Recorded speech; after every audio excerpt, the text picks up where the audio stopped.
Salam reformasi dan salam Dubai. Kita nak sembang sikit je lah. Berkenaan dengan apa ya? Berkenaan dengan temberang dia yang terbaru. Dan Anwar akan hilang jawatan dia sebagai Perdana Menteri. Dengar tak? Jadi apa yang dilakukan oleh Anwar ini, apa yang dilakukan oleh pihak-pihak ini adalah untuk memastikan satu keadaan kecemasan berlaku, iaitu darurat untuk mengekalkan Anwar Ibrahim sebagai Perdana Menteri. Jadi sekarang ini mereka sedang merangka, menyusun dan hanya menunggu masa saja untuk spark isu perkauman yang akan menyebabkan kekecohan, dan akhirnya Anwar akan menggunakan kuasanya sebagai Perdana Menteri untuk memohon darurat. Jadi saya sekejap malam ni saya nak bagi tahu dengan semua, saya harap kita semua jangan masuk perangkap ini. Kalau ada isu ataupun video ataupun artikel ataupun apa saja yang cuba mencetuskan isu perkauman Melayu, Cina dan India, jangan involve, jangan engage, jangan masuk komen. Kalau ada apa-apa perhimpunan yang bukan daripada kepimpinan parti, seperti kenyataan daripada Tuan Guru ke Tan Sri Mulyani Yassin ke, jangan turun, jangan terlibat, jangan involve. Sebab apa? Mereka dah sangat terdesak. Dan untuk makluman juga, di Sabah dan juga di Sarawak, ramai yang dah bercakap bahawa untuk segera menarik sokongan daripada kerajaan pusat. Ini Okey. Itu dia. Panjang tu. Dia temberang panjang. Tapi saya nak ambil dia punya apa sebenarnya dia nak sampaikan. Dan boleh dengar tak tadi? Clear tak dia cakap? Gomo-gomo ni cakap tadi. Dengar tak sebut? Clear kan? Untuk kita nak jelaskan. Sebab dalam ramai ni mungkin ada juga yang duduk atas pagar yang tak ambil tahu tentang situasi politik. Kan? Dan mereka menganggap bahawa Gomo ni orang politik lama. Jadi tentulah Gomo ni betul. Kan? Memang dia Gomo ni lama. Apa Gomo ni? Lama dulu lah UMNO lagi. Tapi lama kerja dia macam ni ya. Dia lama hidup dia macam tu. Kan? Lama kerja dia buat bohong. Dia dalam politik lama, tapi lama buat bohong. Tu Pak Gomo. Tadi saudara dengar, dia sebut, kan, Anwar Ibrahim terdesak. Kalau saudara bilang-bilang berapa kali dia nyebut perkataan Anwar tu terdesak. Dah berapa bulan dah dia dah sebut Anwar terdesak ni. Tapi hari ni Anwar relax je. Dia mancarkan pelancaran AI kata dia hari ni kan. Saya dah tengok tadi. Dia buat pelancaran AI. Dia buat kerja dia, Anwar. Buat kerja dia. Tak ada nampak macam terdesak lah, kan. Macam Din Cirit tu nampaklah dia terdesak sikit, kan. Dia tutup parlimen, kan. Dia nak jumpa wartawan pun takut. Nak cakap dengan wartawan buat PC secara live pun tak berani. Nampaklah terdesak dia, kan. Betul buat darurat. Tanpa perkenan Tuan Agong dia buat darurat. Jadi Din Cirit tu nampak terdesak.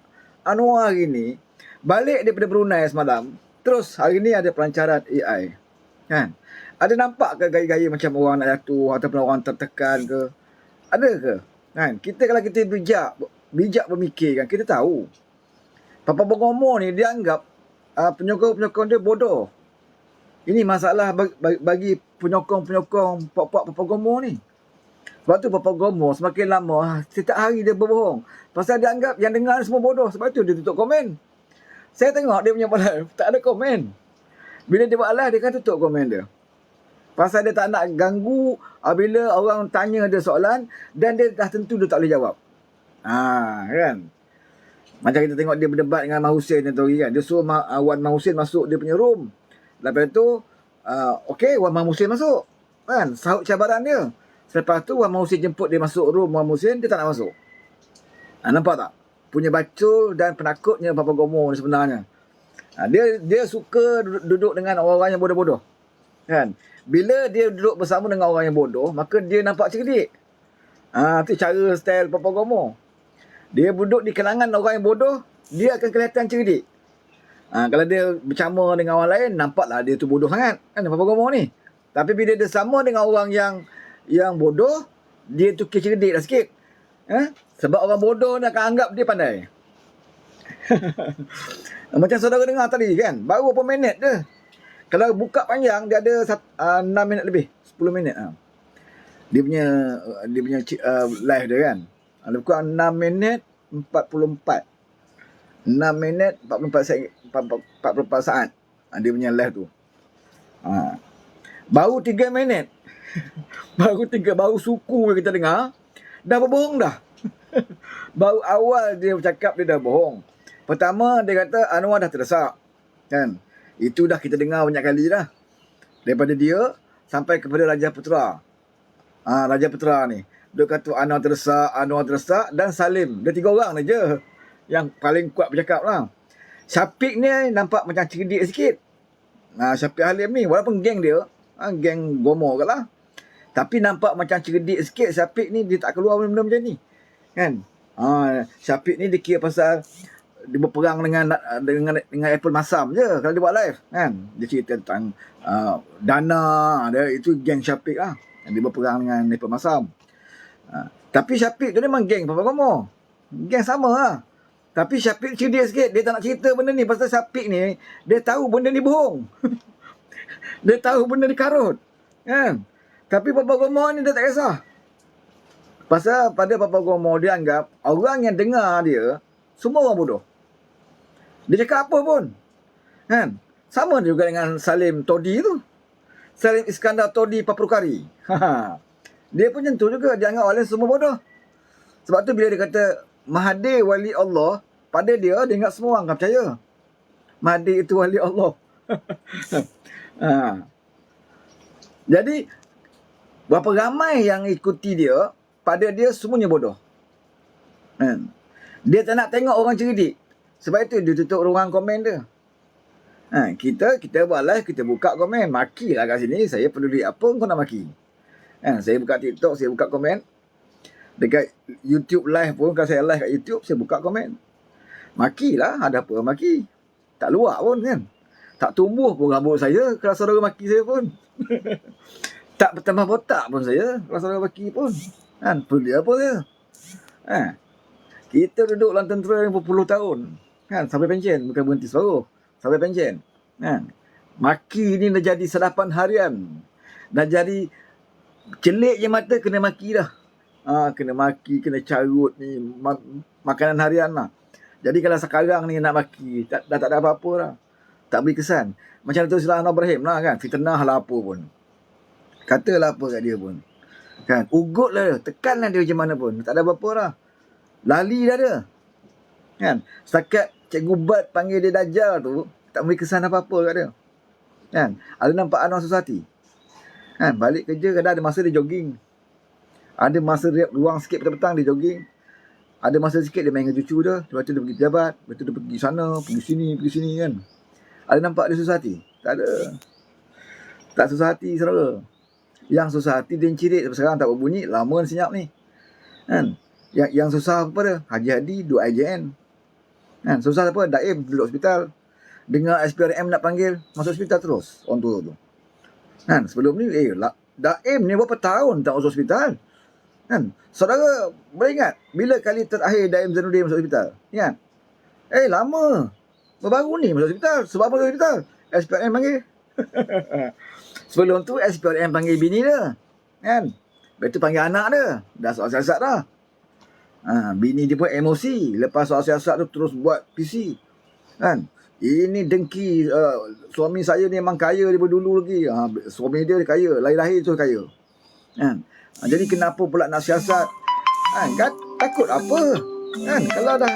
Kalau kamu sebagai isteri yakin bahawa suami kamu bukan merompak, bukan menyakau, apa nak risau? Kan? Apa nak risau? Macam Datuk Seri Wan Azizah dulu, kan? Bila Datuk Seri Ibrahim dicekup oleh polis, disiasat, ada dia risau? Dia tak risau. Dia cuma takut dia dipukul je lah. Dia tak risau, dia tahu suami dia tak buat. Dia tahu. Tapi kenapa isteri Daim ni gelabah sangat ni? Kenapa gelabah sangat? Lepas pada isteri dia panggil siasat, SPM pula nak panggil pula Daim. Terus masuk hospital.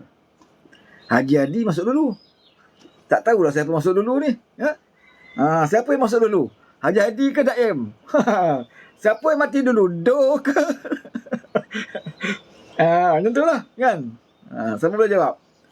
Daim masuk dulu ke? Haji Hadi masuk dulu? Do yang mati dulu ke? Minah yang mati dulu? Itu dah. Kan itulah cerita saudara. Ha? Jadi yang gelabah, yang tertekan, yang sampai masuk hospital ni puak-puak dia. Dia yang cirit tu kan. Dah berapa kali tercirit dah.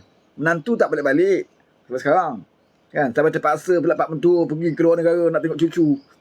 Nak tengok menantu. Tak balik. Haji Hadi di hospital. Daim di hospital. Anwar buat kerja. Kan? Sebelum ni Bapak Gomoh dia kata, semasuklah Apple Masam tu, Natu Naga tu. Dia kata, Anwar ni bohong. Mana pergi istana, dia kata. Mana Anwar pergi istana, dia menipu. Kan? Tiba-tiba Agung keluar gambar kan, Instagram dia, gambar Anwar jumpa dengan Anwar ke istana. Nak kata apa? Lepas tu keluar di istana, Anwar tu buat kenyataan media. Kan? Sampai mereka melompat. Anwar tak tuduh dia pun. Anwar kata, kalau ada 500 juta, 700 juta lebih tu, kalau ada duit, ada derma lah pada fakir miskin. Itu yang Anwar sebut. Rupanya ada orang terasa. Kenapa Anwar buat statement itu selepas dia keluar dari istana? Itu persoalan yang sekarang ini menjadi misteri.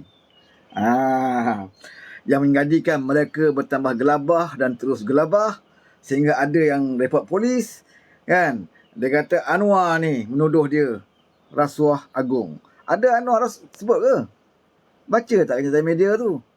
Kalau kamu yang mengandaikan macam itu, jangan salahkan Anwar Ibrahim. Kan? Boleh jadi Anwar sebut itu kepada Sanusi. Sebab 500 juta, 600 juta, duit Persatuan Bola Sepak apa semua tu, kan? Dia kata derma juga, sumbangan juga. Dalam puak-puak mereka ni, kita dah jadi keliru antara rasuah dengan derma ni. Sebab Haji Hadi pernah kata, kan, sedekah. Rasuah sedekah. Jadi kita dah confuse dah. Mana satu sedekah, mana satu derma, mana satu sponsor. Confuse dah. Kan? Sebab mereka yang lakukan, mereka akan cuba menghalalkan apa yang mereka lakukan. Di Kedah macam itulah juga. Kan? Derma. Kan? Itu yang Anwar jumpa Agung, keluar istana. Anwar kata kalau ada 500 juta, 700 juta lebih tu bagi fakir miskin lah. Persoalannya kenapa selepas dia keluar istana, statement itu keluar. Itu satu misteri. Tapi pokok tu dah melompat.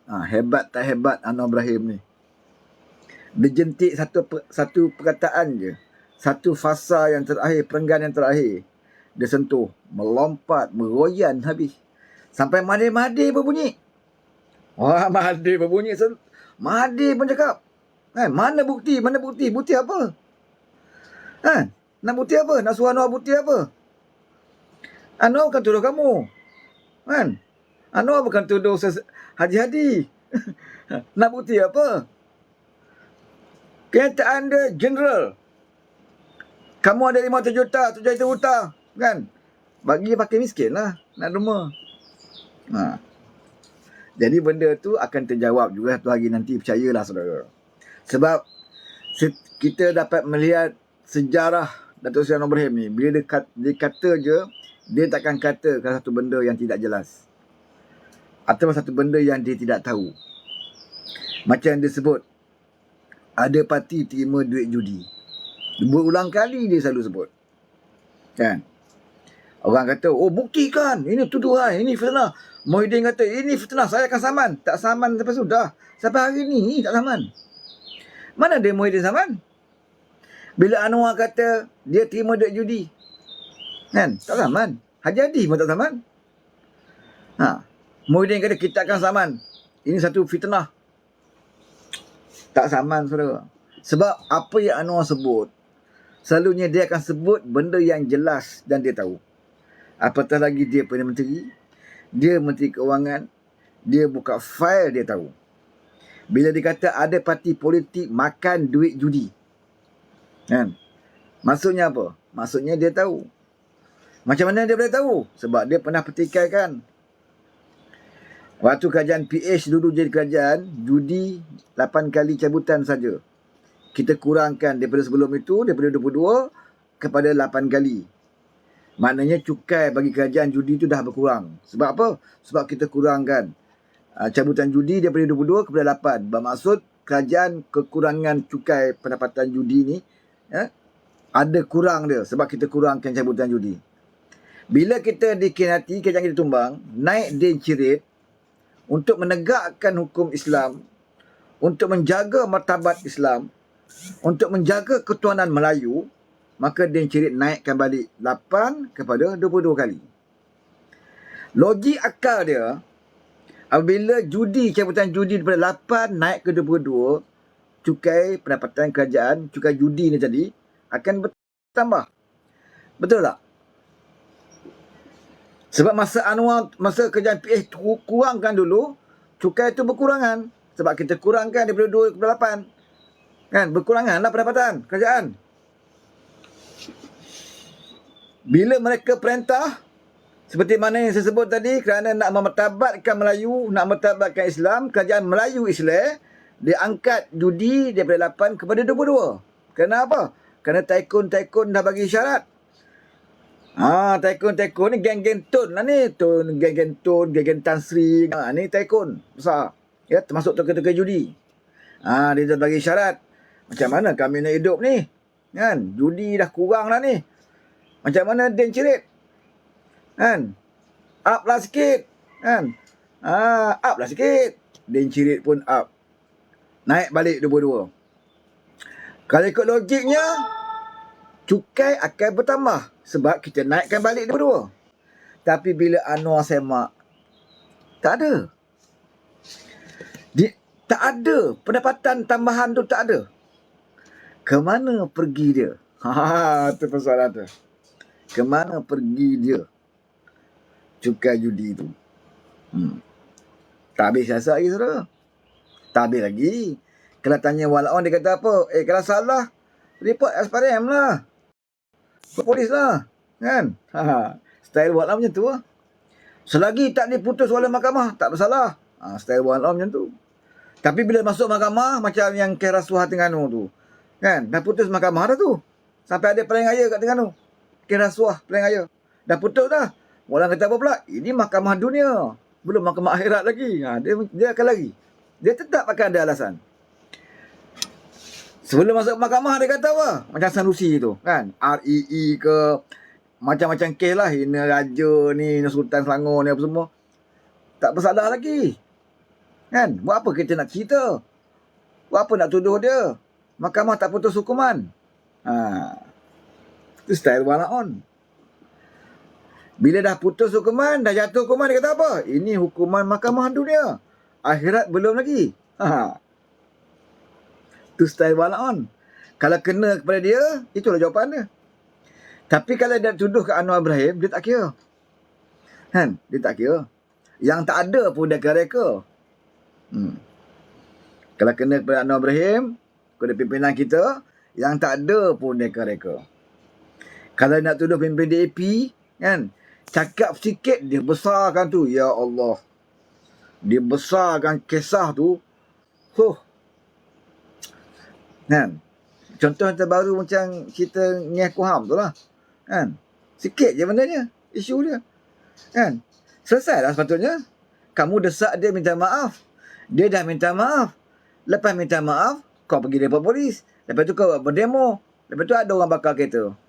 Kau tengok perangai orang Islam Melayu yang akan tangkap kat polis ni. Kamu ingat orang Israel ke tu? Yang budak kena tangkap tu. Dia baru ni kena tangkap kan? Kena reman sekarang ni. Dia bukan budak Israel. Dia bukan Yahudi. Anak-anak kita. Melayu Islam. Pergi bakar kenderaan orang bukan Islam. Kita nak tunjuk apa dengan mereka? Kita nak tunjuk akhlak Nabi. Macam tu. Nabi ni hari-hari Yahudi baling dia dengan batu. Berdarah-darah. Setiap hari dia baling Nabi dengan batu. Apa Nabi buat? Bila Yahudi itu sakit, Nabi pergi ziarah dia. Kita tak baling batu pun.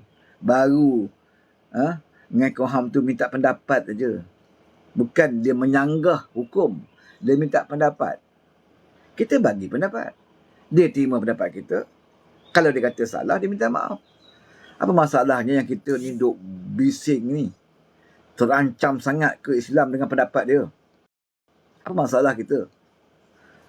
Masalahnya kerana kita ini nak berpolitik, itu aja. Sebab kita tak reti dah nak cari, nak kritik dasar kajian negeri, dasar DAP, prestasi ahli parlimen DAP, kita tak reti nak cari salah. Kita cari benda-benda macam ni. Kononnya atas nama Islam. Kononnya kita ni pejuang Islam, berani mati. Kalau betul atas pejuang Islam, kenapa kamu berdiam diri? Apabila Rosyamno, orang Melayu, orang Islam mencadangkan rumah pelacuran, kenapa kau orang tak berdemo depan rumah Rosyamno? Ada orang sensitif. Rosyamno tu lagi dah pula Melayu, dia tu Melayu, dia tu Islam. Buat cadangan lebih pada bukan Islam yang cadangan. Pimpin DAP pun tak nak mencadangkan rumah pelacuran. Rosyamno sebut. Ada kenyataan tegas daripada pimpinan PAS menghentam Rosyamno? Tak. Sebab apa? Sebab Rosyamno bukan orang politik. Cuba Rosyamno tu orang PKR, orang Amanah ke, ataupun orang DAP. Nak tengok macam mana? Tersilat terbakar rumah. Sebab apa, saudara? Sebab bukan kerana agama. Bukan kerana hukum pun. Mereka bantah kerana apa? Kerana DAP. Sebab politik. Kerana bandingkan cadangan daripada Rosyamno tu berbanding dengan cadangan Ngeh Koham tu, mana lebih bahaya? Mana yang patut kita bantah sebenarnya? Apakah pandangan Ngeh Koham yang mencadangkan jawatan kuasa, bukan tentang hukum? Tak ada dalam jawatan kuasa saja. Maknanya perkara teknikal je pun. Yang dicadang itu perkara teknikal, bukan perkara hukum. Dia tidak membantah pun hukum. Dia pun tak tahu hukum apa yang dia bincangkan. Dia nak ada jawatan kuasa. Boleh tak kami, orang bukan Islam, meletakkan seorang bukan Islam berada dalam jawatan kuasa? Boleh atau tidak? Pertanyaan dia. Bila dia jawab tidak boleh dan tidak perlu, maka dia kata okey, saya minta maaf. Berbanding dengan Rosyamno, mana yang lebih bahaya?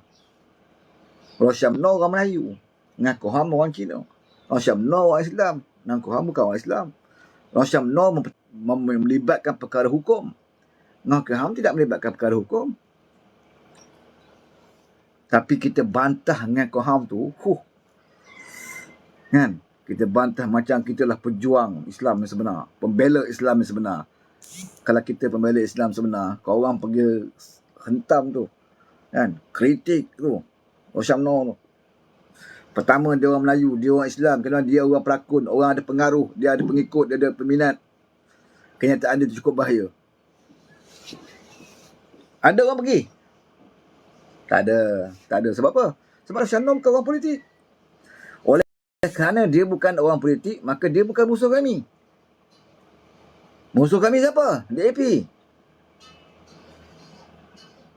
Itu aja. Sebab tu cakap PAS ni berjuang bukan kerana agama, politik.